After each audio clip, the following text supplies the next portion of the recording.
Hey there, teacher friends. What does 15 minutes mean to you?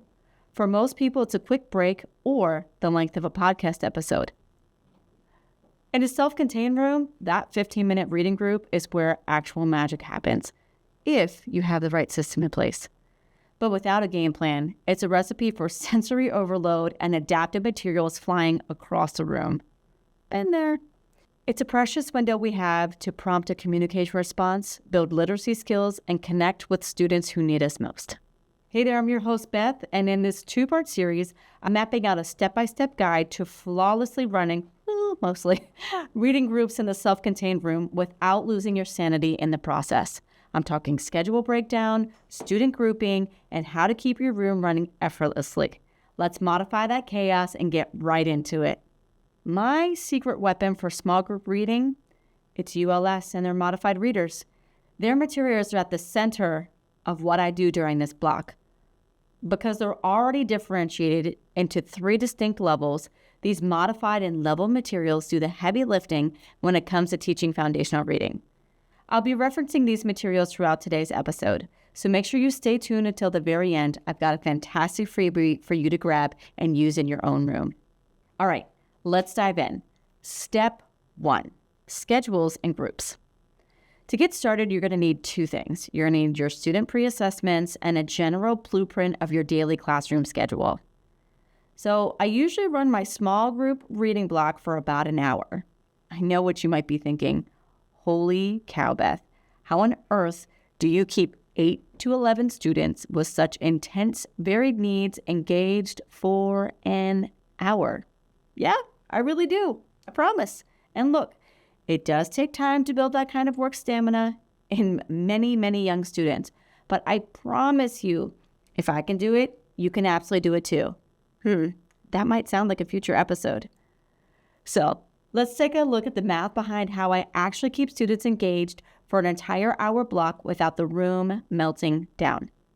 If you have a classroom of 10 students, you want to aim for 4 groups, a few groups of 2 students and a few groups of 3 students. And these groups are going to be based on the skill sets within your caseload. Using 1 hour of instructional time for 10 students, I would run 4 separate 15-minute rotations. Today, I'm strictly just talking about what I do in my reading small group, but stay tuned for future episodes as I talk about where the students go when they leave my reading small group for those other rotation components. Now, when I build my rotations, I aim to group students with similar reading abilities and similar-ish work dynamics. So this is exactly where that student pre-assessment data comes into play. Matching that data up with the student skills makes choosing your ULS leveled readers so much easier. I also keep my groups intentionally small to help keep things manageable. You know what chaos looks like. In my experience, the sweet spot is 2 to 3 students. Any more than that? Chaos. Been there, done that. Check the box. But if you have a group of just 1 student, you do lose the opportunity to work on critical peer skills like sharing that adult attention. But I get it. Sometimes this is a necessary group. A student might not enjoy working with other students just yet. So if I do start with a group of 1 in my rotations, I really do try to fade that group of 1 into a small pair as soon as possible as they grow their skills. As soon as possible can be a month or 2. Let's be real. And remember, your groups are not set in stone. They should change throughout the year based on changing student growth and classroom personalities. You know, those 2 that just can't get along in a group, maybe for your sanity, don't put them in a group, even if they're on the same skill set. Just word of caution. Quick side note here, we take a long break after this work block. First of all, the kids are usually toast from working so hard.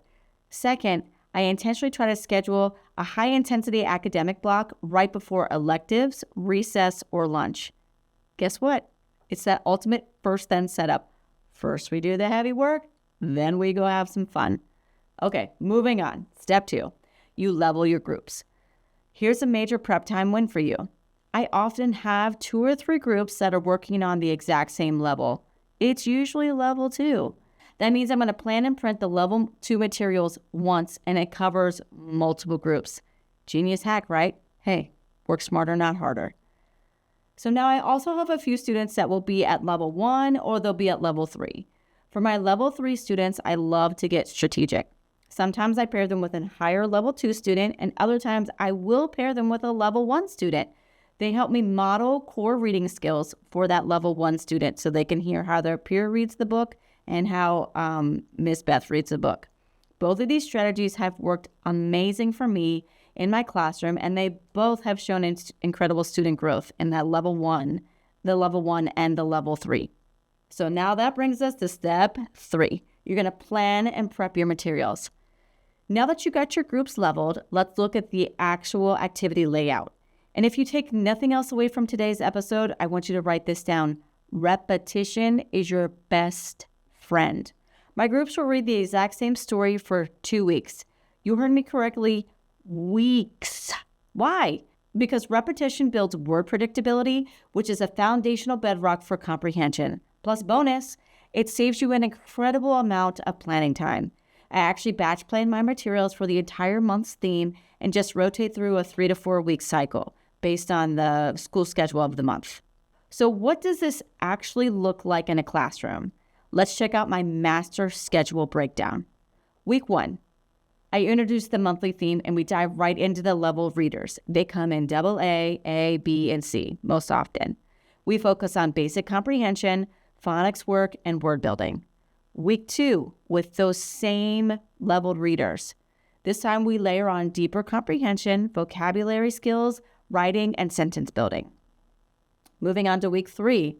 So in shorter months like November or December, at least for my school system, this will be the final week of the unit we're working on. And this is when I introduce the easy reader, which is not leveled. Don't panic. This is usually a level D or higher. But don't stress about the higher level. Exposing your kiddos to more complex books is how you continue to build those foundational reading skills. You're exposing them to harder skills. That's our job. So during this week, I hit all 3 ULS comprehension activities. We throw in some vocabulary skills, and we do work on sentence building.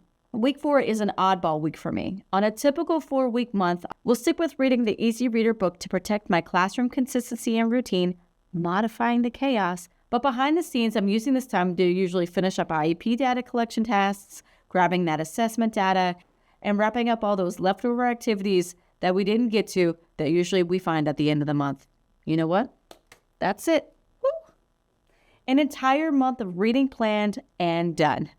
Now you're on to the next daunting task that's on your to-do list. So to make this even easier for you, I've put a link in the show notes below to a free schedule breakdown. It's complete with ULS lesson number references that you can download and use tomorrow. But look, please remember, this isn't thus saith Beth, the absolute law of the universe. I want you to take this framework, bring it into your classroom, tweak it until it fits your unique needs and your specific students. So I want you to map out that reading block, use the guide in the show notes for reference, and get ready to watch your students soar. You've got this, my teacher friend. I just want you to remember, you're not an island. I'm right here in your corner every step of the way. So are you ready to see how this actually works in practice? I want you to join me for part 2, where I break down the day-to-day workflow within this framework. It's an insider look at the daily routine that will save your sanity. Until next time, keep bringing that positivity into your classroom, sensibly modifying your chaos, and I'll catch you on the next episode.